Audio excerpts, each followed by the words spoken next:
이번 시간에는 제너럭이라는 일반 재질에 대해서 알아볼 텐데요. 일반 재질은 모든 설정을 사용자가 지정하는 겁니다. 그나마 재질이나 맵에 대해서 이해를 하고 계신 분들이 사용하기 좋은 그런 재질 타입이고요. 자, 물론 이걸 이용하기 위해서는 이 용어들 정리를 잘 하셔야겠죠. 용어 정리가 안 되면은 어떤 의미인지를 알 수 없기 때문에 용어 정리를 확실하게 하시기 바랍니다. 첫 번째 컬러는 색상이죠. 재질의 색상이나 또는 맵을 이용해서 재질을 매핑할 수가 있습니다. 이 색상이라는 부분, 이 색상, 컬러라는 부분에 대해서 어떤 분들은 이 부분, 그러니까 어떤 물체를 만들게 되면 항상 옆에 이 컬러가 나타나는데요. 이 컬러와 혼동하는 분이 계십니다. 이건 전혀 다른 개념입니다. 이건 오브젝트 컬러라고 얘기하죠. 오브젝트 컬러라는 거는 실제 렌더링 했을 때의 느낌과는 전혀 상관없습니다. 이거는 이 물체를 만들고 난 다음에 다른 물체와 구분하기 위해서 사용되는 개념일 뿐입니다. 그러니까 매핑의 개념과는 전혀 상관없고 렌더링 했을 때도 전혀 상관없습니다. 이거는 다른 오브젝트와 구분을 하기 위해서 사용되는 개념이고요. 여기서 컬러라는 개념은 물체가 갖고 있는 기본 색상을 뜻하는 거죠. 아시겠죠? 물체 고유의 색상을 뜻하는 겁니다. 전혀 다른 개념이기 때문에 혹시 처음 공부하시는 분들이 혼동을 하는 경우가 있는데 꼭 그거는 짚고 넘어가시기 바랍니다. 자, 그러면 아래쪽에 이미지 페이드라는 부분이 있는데요. 이 이미지 페이드라는 거는 이 컬러와 어떤 맵의 혼합 정도를 뜻합니다. 만약에 여러분들이 컬러도 사용하고 이미지에서 어떤 특정한 어떤 맵을 사용했을 때 그 컬러와 이미지를 어느 정도 합성할 것인가, 그걸 이미지 페이드라고 얘기합니다. 자, 여기서 이미지에서 어떤 맵을 적용하겠습니다. 자, 적용하기 전에 여기다가 그냥 어사인시키죠. 어사인시킨 상태에서 렌더링 한번 걸어보겠습니다. 자, 그러면 색상을 적용됐기 때문에 색상으로만 이렇게 표시가 되죠. 자, 맵을 적용하겠습니다.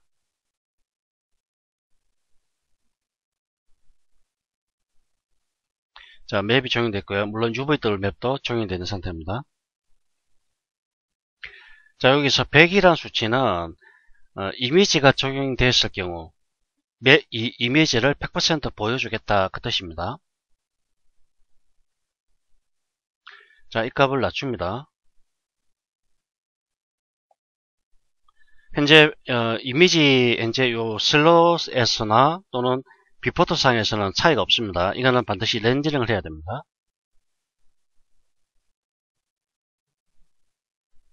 자, 이미지가 어떻습니까?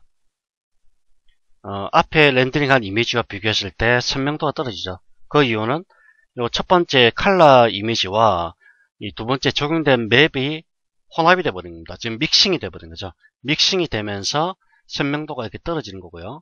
이걸 색깔을 바꿔볼까요? 자, 붉은색 계열로 제가 색깔을 바꿨습니다. 비포토 상에서는 변화가 없죠. 자, 렌더링 했을 때 보시는 바와 같이 이 색상과 이미지가 서로 믹싱이 되면서 이렇게 약간 마치 막을 씌운 듯하게 느낌이 나타나죠. 이걸 이용해서 약간 좀 더 거치는 듯한 느낌, 좀 오래된 느낌들도 나타낼 수가 있겠죠. 오래된 어떤 뭐랄까요, 마블이나 오래된 돌 같은 느낌, 이런 것들도 믹싱을 이걸 통해서 혼합을 시켜 버릴 수가 있는 거죠. 깨끗한 게 아니라 약간 더티하죠. 자, 기본값은 100입니다. 그 다음에 글리스네스라는 게 있는데요. 이건 윤기라고도 얘기하고요.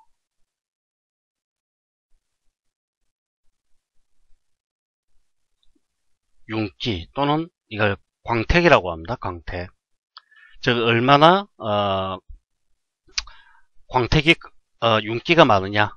윤기가 많다는 얘기는 그만큼 빛에 의해서 강한 반사를 나타낸다는 그런 의미입니다. 자, 유저 슬라이드를 통해서 지금 50인데요. 이걸 좀 올리겠습니다. 100까지 올리겠습니다. 올렸을 때 이 재질의 특성에 따라서도 이 광택이 다릅니다. 이 재질 자체가 표면에 약간 울퉁불퉁한 느낌을 갖고 있기 때문에 이 글래스네스 값을 100% 준다고 하더라도 광택이 그렇게 강하게 나타나지 않습니다. 광택을 강하게 하기 위해서는 기본적으로 표면 자체가 매끈해야 됩니다. 매끈하면서 부드러운 느낌을 갖고 있어야 됩니다. 근데 요거는 지금 보다시피 약간 거친 느낌이기 때문에 그렇게 강하게 나타나고 있지는 않죠. 자, 이게 유즈 맵이라는 걸 이용해서도 조정할 수 있고요. 자, 이걸 맵을 없애버리겠습니다. 여기서 마우스 우측 버튼 누르면요, 이렇게 단축 메뉴 바로가기 나타나는데, 자, 클리어 시켜버립니다.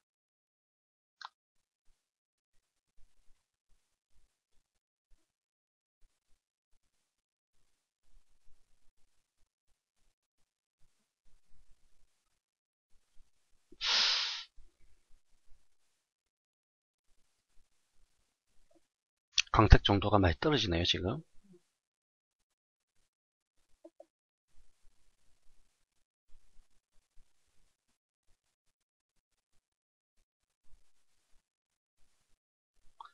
자,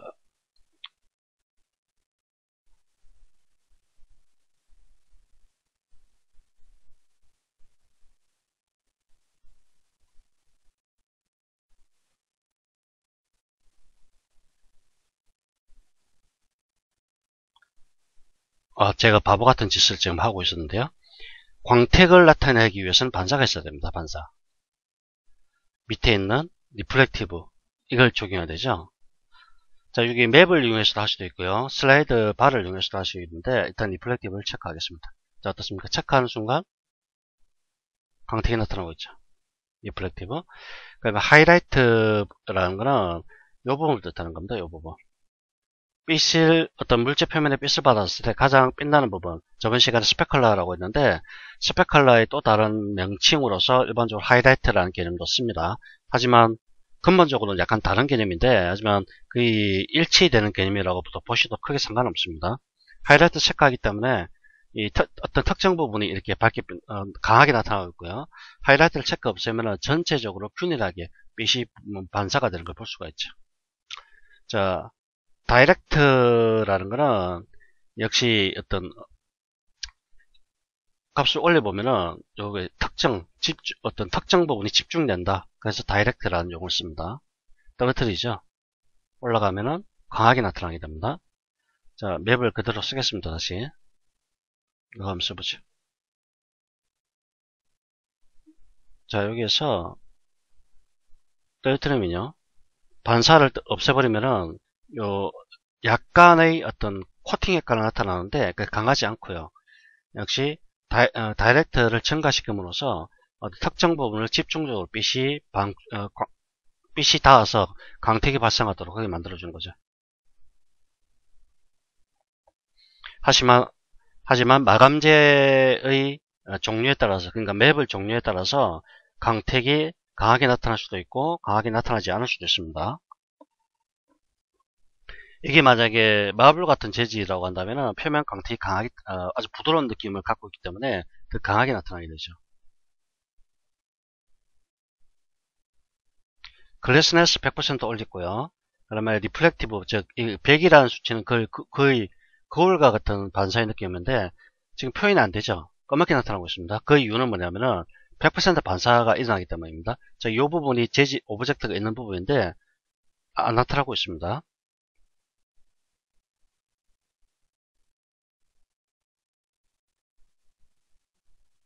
자, 이건 100% 올린다는 얘기는 거울을 만든다고 보시면 되는데 거울과 같이 100% 정반사가 일어나는 경우는 없기 때문에 항상 어느 정도 수치를 적용해야 되는지 그 부분을 고민을 많이 하셔야 됩니다. 실제 실무자들도 유리와 같은 어떤 재질을 만들 때 반사를 줄 것인지 말 것인지, 또는 물 같은 재질을 만들 때 반사를 어느 정도 줄 것인지를 항상 고민을 하게 되는데, 이거는 그 정답은 없습니다. 이 디자인이라는 거는 시각화 작업이기 때문에 시각이라는 건 눈에 어떻게 보일 것인가, 그게 중요한 겁니다. 딱 정해진 값은 없다는 거 염두에 두시고요. 자, 그다음에 이건 맵을 통해서도 할 수 있는데요. 맵을 통해서 한다는 얘기는 우리가 저번 시간에 포토샵에 제가 맵을 하나 만들었었죠. 자, 보면은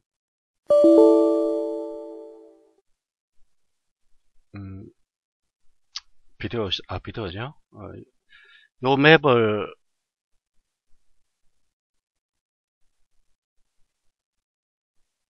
어디 갔지?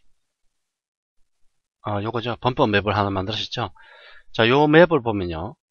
흰색과 검은색, 그리고 검은색이 좀 짙게 나타나고 있고, 그 다음에 흰색 부분이 표시가 되는 부분이 있고, 약간 연한 회색으로 나타나고 있습니다. 요 중에서 흰색은 100% 거의 반사를 일으킵니다. 근데 검은색은 반사가 일어나지 않습니다. 왜냐하면은 검은색이라는 거는 마스크라고 해가지고요. 없다고 보시면 됩니다. 없다. 무조건 없다. 투명하다. 이렇게 얘기합니다. 즉, 이걸 알파 맵이라고도 얘기하는데 그 이유는 뭐냐면은 흰색과 검정색이 서로 반전을 일으키는 겁니다. 검은색은 완전히 없는 것처럼 인식을 시켜주는 거고요. 흰색은 있는 것으로 인식을 하는 겁니다. 즉, 있고 없고의 차이입니다. 그리고 회색 계열은 거의 절반 계열이라고 보시면 되겠죠. 자, 이 이미지를 이용하게 되면요. 적용한 이미지의 흰색과 검은색, 회색, 그 농도에 따라서 반사의 그 양이 결정이 되는 겁니다.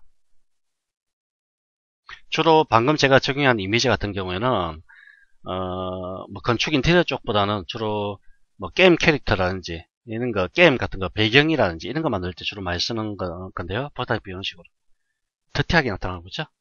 반사가 있는 부분은 이런 부분입니다. 반사가 없는 부분은 이 부분이고요. 자, 그다음에 오빌리큐라는 게 있는데요. 이 오빌리큐라는 거는 기울기라고 얘기합니다. 기울기. 이 기울기라는 거는 빛이 어떤 특정 표면에 부딪힐 때 어느 정도 기울기를 갖고 있을 때 반사를 어느 정도까지 할 것인가, 그걸 나타내는 겁니다. 근데 별로 이거는 글쎄요, 크게 의미는 없습니다. 이거는 장면상에 설치된 조명이 우리가 직접 조명에 의한 효과를 나타내는 것보다는 간접 조명에 의한 효과를 일반적으로 많이 구현을 하기 때문에 사실 오벨리크라는 개념은 별로 의미는 없다, 그렇게 이해하시고요. 그 다음에 트랜스파런시입니다. 트랜스파런시는 투명도입니다. 투명도.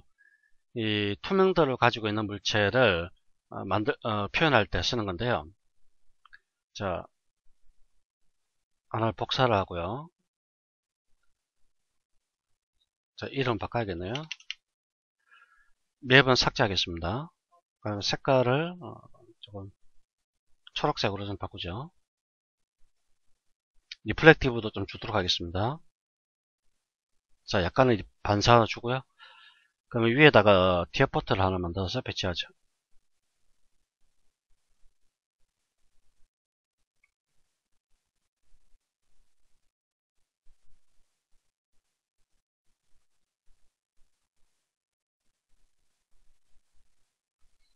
자, 이걸 어사인 시키겠습니다.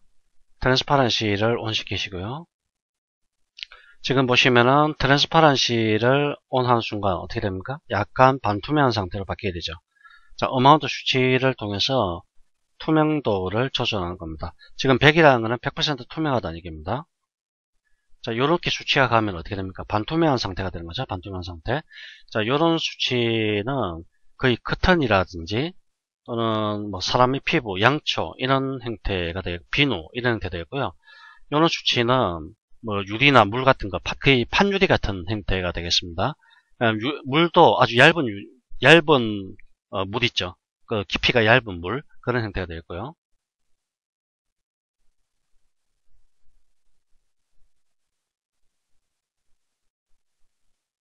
자, 보시면은 약간 안쪽이 약간 비칩니다. 자, 값을 조금 더 올려볼까요?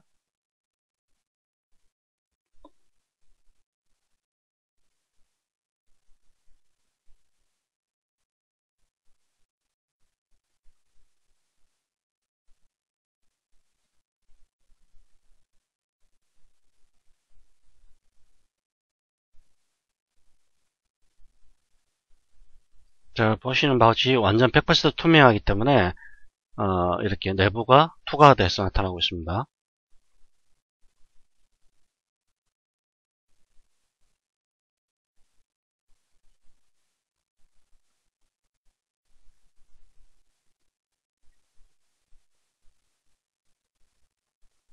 지금 점심시간이 지났죠?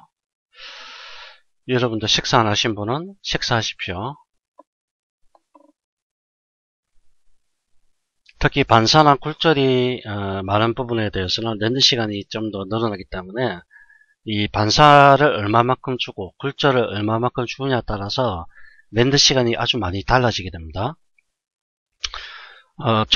처음 공부를 하시는 분들은 이 반사를 거의 상당히 많이 주고 반사도 상당히 많이 주고요, 굴절도 상당히 많이, 투명도를 많이 줘서 좀 아주 디테일하게 표현하기를 원하는데 그게 좋은 방법이 아닙니다. 모든 물질은 반사율이라는 것도 갖고 있고 굴절율이라는 것도 갖고 있습니다. 사실 가장 좋은 거는 뭐 재료 학회나 또는 뭐 건축 재료를 연구하는 어떤 단체 같은 데 들어가면은 물질을 고유한 어떤 반사율이나 굴절율 같은 것들을 게재를 해 놓고 있습니다. 사실 그런 걸 따라가는 게 가장 좋긴 한데 문제는 그게 꼭 100% 그렇게 원하는 결과값이 나오지 않는다는 얘기입니다. 그래서 임의대로 작업을 해야 되는데 그렇다 보니까 시간이 많이 걸린 거죠. 자, 보시면 100% 굴절을 일으키기 때문에 아주 투명하고 깨끗한 유리가 유리 주름자죠, 나타나고 있습니다.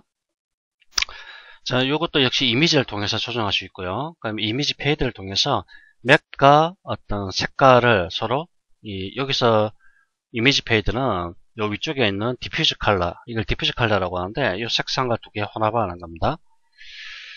그러면 트랜스퍼런시라는 게 있는데요, 이거는 반투명입니다. 반투명. 자, 옆에 스탠다드 재질을 보면요, 오파시티라고 하죠. 오파시티. 자, 보면 그 다음에 트랜스퍼런시, 그 다음에 트랜스퍼런시 이렇게 있는데요.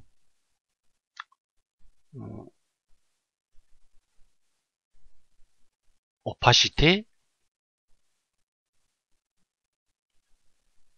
트랜스퍼런시, 트랜스퍼런시. 자, 요것들은 용어가 다 다릅니다. 이거는 불투명도입니다. 불투명도. 이거는 투명도입니다.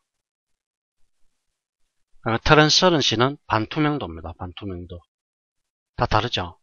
이 불투명도라는 거는 물체가 얼마나 불투명하냐, 그걸 나타냅니다. 물체가 얼마나 불투명하냐. 투명도라는 거는 물체가 얼마나 투명하냐. 다르죠? 반투명도라는 거는 물체가 얼마만큼 반투명하냐. 즉, 트랜스퍼런시라는 거는 오파시티와 트랜스파런시의 중간입니다. 중간.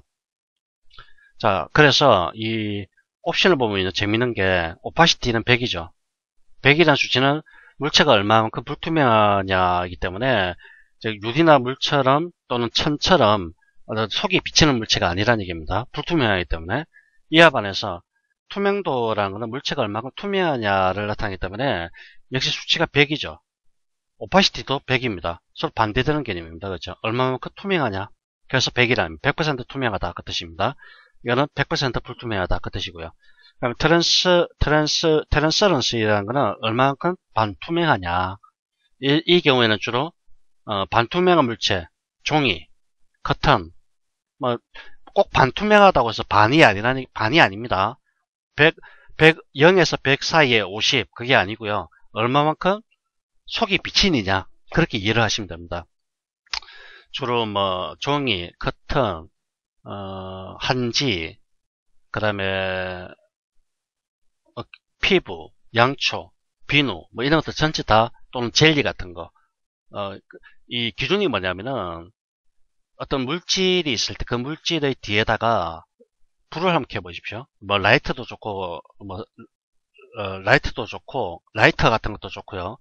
또는 헤드라이트 같은 것도 좋은데 불을 딱 켜보면은 비칩니다. 뒤쪽에. 그럼 그거는 트랜스퍼런시입니다. 트랜스퍼런시. 뒤쪽에 있는 어떤 불빛에 의해서 이 앞에 있는 어떤 물질이 투과돼 보일 때 그걸 반투명이라고 하는 겁니다. 아시겠죠? 자, 그걸 조정한 거고요. 그러면 아래쪽에 리플렉션이라는 거는 굴절입니다. 굴절.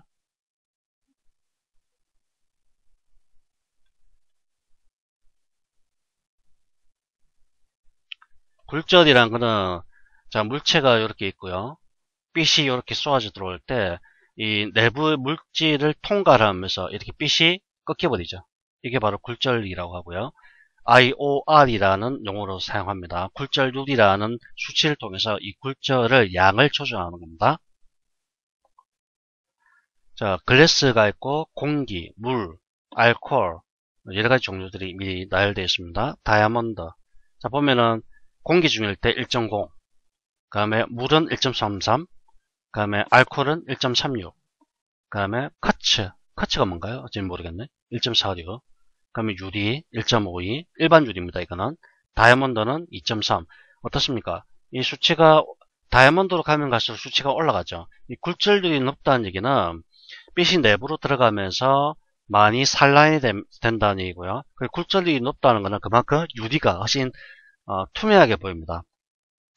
그래서 만약 여러분들이 유리를 만드는데 굴절률을 뭐 1.5이나 1.55 이 정도 값보다 더 높여서 한 2 정도까지 가도 됩니다. 그건 디자인이기 때문에 가능한 얘기입니다. 아시겠죠? 디자인이기 때문에 이 값을 사용자 임의대로 커스텀을 통해서 올려버리셔도 상관없습니다. 지금 1.0일 때 보시면 거의 판유리처럼 이렇게 나타나죠. 그런데 이 값을 증가시켜버리면 상당히 굴절이 강해집니다. 이 굴절이 강해진다는 얘기는 빛이 내부로 많이 들어가기 때문에 훨씬 더 디테일한 느낌을 자아낼 수가 있습니다. 자, 클아웃이라는 부분인데, 이 클아웃이라는 것은 일종의 모델링을 하기 위한 기법입니다. 자, 이걸 오파시티 모델링이라는 그 기법인데, 오파시티 모델링이라는 거는, 자, 요런 겁니다.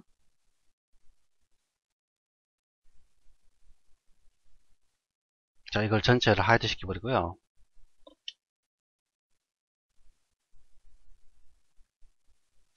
자, 커튼을 만든다고 가정하겠습니다. 커튼을. 자, 그러면은 이 디퓨즈에다가 디퓨즈 맵이라는 걸 적용하고요.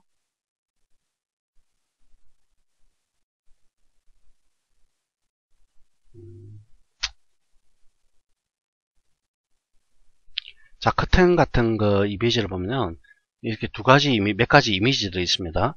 자, 이게 원본 이미지고 이게 오파시티에 사용될 이미지입니다.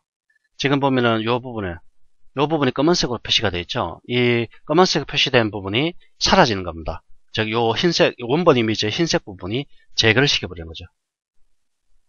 자, 이건 일단 어사인 시키고요. 그럼 오파시티에다가 맵을 적용합니다. 자, 요 맵을 적용시키죠. 자, 보시면은 사라진 걸 볼 수 있죠. 자, 이렇게. 이게 바로 오파시티 모델링이라는 기법인데요. 이걸 여기서도 가능합니다. 자, 리플레이트 뭐 써버리고요. 여기에서 비트맵 쓰시고요. 자, 원본에다가 맵을 쓰겠습니다.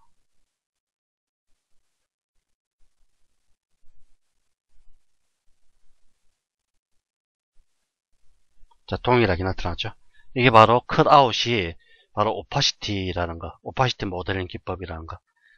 요 컷아웃에는 알파 이미지를 쓰고요. 이렇게 알파 이미지. 원본이, 그러니까 이 커튼의 모습이 표현될 부분은 이렇게 흰색으로 제되고 사라져야 될 이 부분은 검은색으로 이렇게 표시가 되는 겁니다. 이게 컷아웃 이미지가 되겠습니다. 컷아웃 이미지. 원본에는 자, 요 이미지가 쓰는 거죠. 원본, 그 다음에 흰색. 이렇게 표현이 되는 겁니다.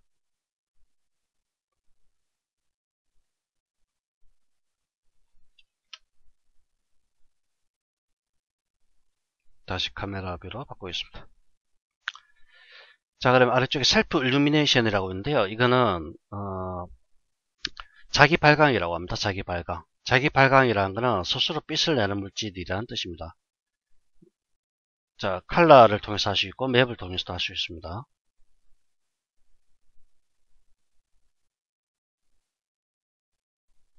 자, 여기 보시다시피 스스로 발광하죠. 마치 LED처럼.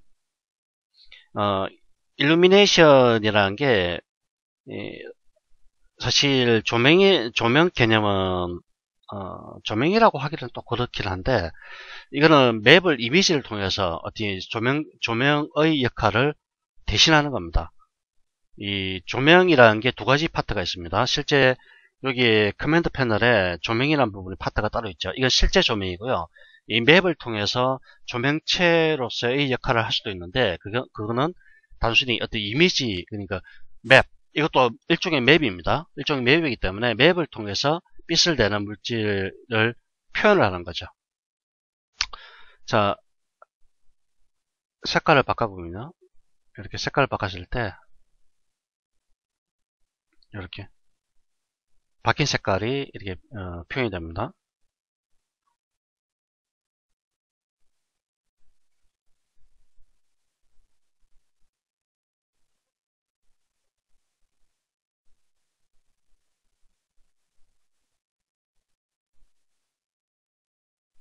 자, 그러면 우측에 밑에 보면은 누미니스라고 있는데 이걸 시도라고 합니다. 시도.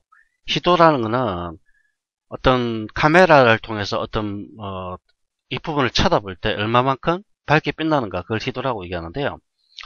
자, 여기 보면은 몇 가지 종류가 있습니다. 이 dim 글로우, LED 패널, LED 스크린, 셀폰 스크린, CRT 텔레비전, 뭡니까? 이 보면은 dim 글로우라는 거는 어두운 글로우라는 뜻입니다. 약간 어두운, 발광하기는 하는데 약간 어둡다는 뜻입니다. 그리고 이 옆에 있는 이 수치는 10칸델라 per 제곱미터입니다. 즉 제곱미터당 10칸델라라는 어떤 빛의 강도를 갖고 있다, 그런 의미입니다. 요 단위는 칸델라 per 제곱미터, 이렇게 표현합니다. 어두운 글로우 효과. 글로우라는 건 번져 나간다는 뜻이죠. 빛이 번져 나간다, 그 뜻입니다. 그럼 LED 패널이라는 거는 말 그대로 LED 패널입니다. 자, 요거는 역시 뒤에 100으로 바뀌는데 100칸달러 per 제곱미터입니다. 그 다음에 LED 스크린 같은 경우는 우리 모니터 같은 거라든지 텔레비전 모니터 같은 거 하면 좋겠죠. 140칸달러고요. 그럼 CRT 텔레비전 좀 높아지죠. 250칸달러. 그러니까 램프 세이드 익스테리어, 램프 음영 외부 값이라는 겁니다. 램프 음영 외부. 즉 이거는 익스테리어 같은 작업할 때 외부 조명에다가 설정할 수 있는 그런 타입이 되고요. 램프 세이드 인테리어 조명 효과를 구현하는 겁니다. 아주 강하죠.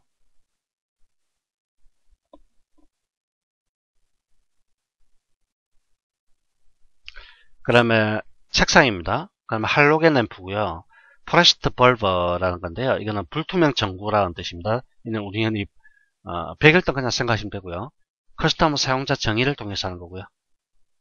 자, 그럼 범퍼 효과를 나타낼 수 있고, 앰비언트 오컬리전도 나타낼 수 있고, 라운드 코너도 나타낼 수가 있습니다. 자, 여기서 제너레이라는 부분에서 제일 중요한 거는 역시 이 글리스네스 윤기, 이거는 반사라기보다는 윤기 또는 광택이라고 하는데, 광택의 양을 조절한 거고, 광택의 양을 조절하기 위해서는 반드시 리플렉티브, 반사가 적용이 되어야 된다. 그거는 기억하셔야 되겠죠. 자, 그 다음에 트랜스파런시는 투명도를 나타내더라. 이와 유사한 용어로서 트랜스런시라는 게 바로 밑에 있죠. 트랜스런시. 이거는 반투명한 거. 반대의 개념이 오파시티, 불투명도. 그렇게 이해하시면 되고요. 그럼 크라우스는 이미지를 통해서 물체를 모델링하는 것. 저는 알파 채널을 이용한다고 보시면 됩니다. 셀프 일루미네이션, 자기 발광체다. 이해하시면 되고요. 자, 이번 시간은 여기까지 하겠습니다.